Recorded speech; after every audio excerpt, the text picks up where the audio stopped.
Good morning everyone. For today's video ay magluluto tayo ng anong pangalan nito? Patola.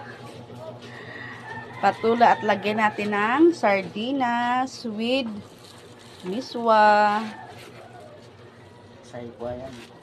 Sikwa. Ano ba talaga? Sikwa lang. Okay. Ay, oo, tama. Patola.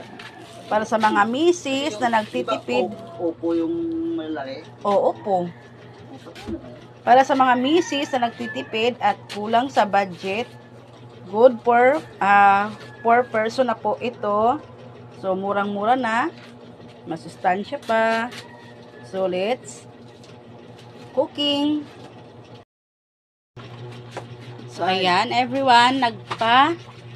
Init muna ako ng mantika and then isusunod na natin yung ating sibuyas.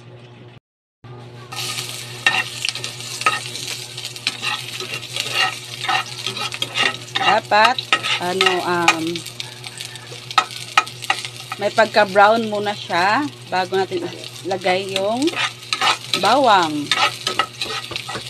para manuot talaga yung lasa niya.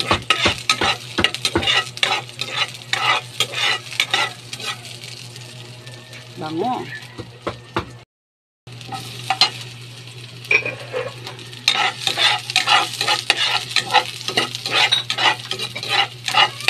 Ayan. Isalang ko na po ang ating bawang. Kunting sangkutsa lang tayo.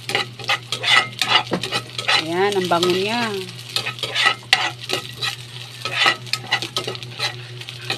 Then next, yung ating main dish, ang sardinas. Saan mo gatas ito kay sir? Oo. Sir! Ako gatas mo! Sir!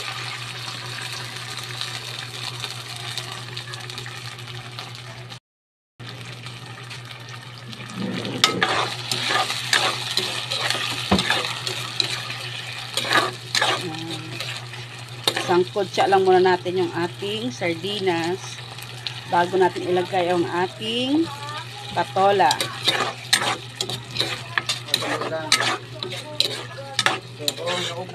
Naubo ka na. So, timplahan natin siya para naman may lasa.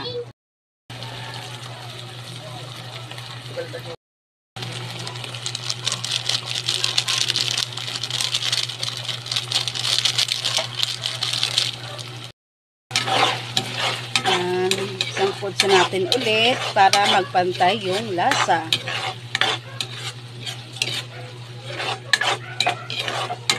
O nga pala mga mami, mga daddies, sa halagang 28 pesos na sardinas, halagang 20 na patola at halagang 10 piso na miswa ay nakakapagluto na po tayo ng ulam na masarap. Tapos good for 4 to 5 person po pala siya.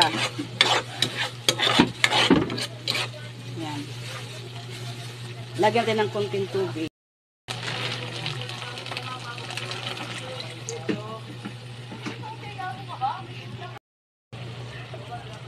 At nalagyan ko na po siya ng tubig at isusunod natin ang ating patola.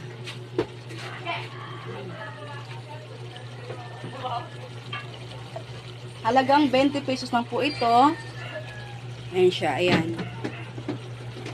Masarap to. Manamis-namis to.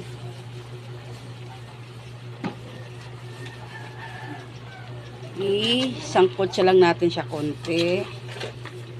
Tsaka natin ilagay yung ating miswa.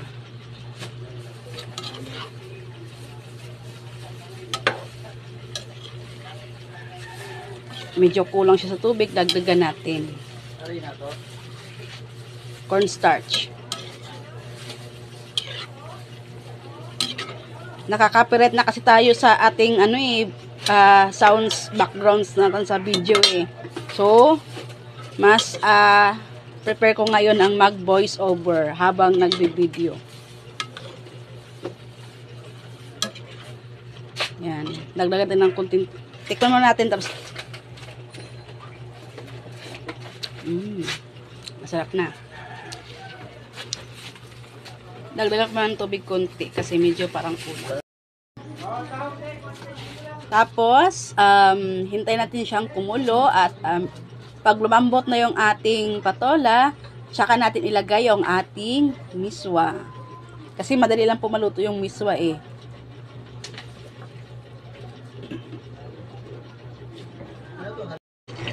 Ayan na nga po siya, mga mamshi. Medyo luto na yung ating patola. So, isusunod natin yung ating miswa.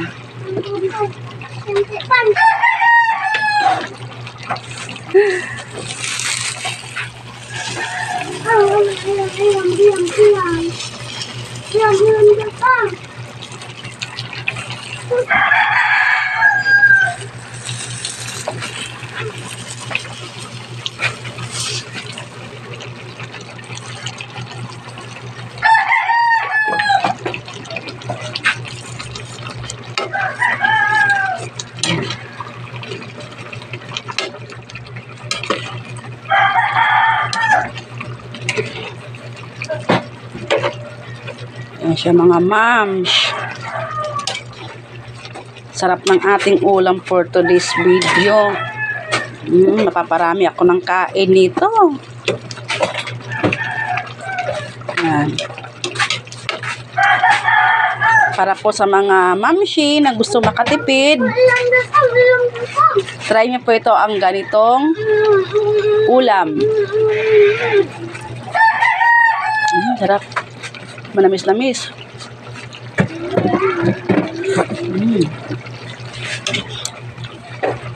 Wow, ang sarap na naman talaga. So, kung nagustuhan niyo po ang video na ito, please like and share at comment na rin po. So, yun lang po for today's video at sana po may natutunan kayo. Yes. Ano ba? Alin. Ano ba? Alin. Banana. Thank you for watching. God bless. Ano ba? Kapag na hindi.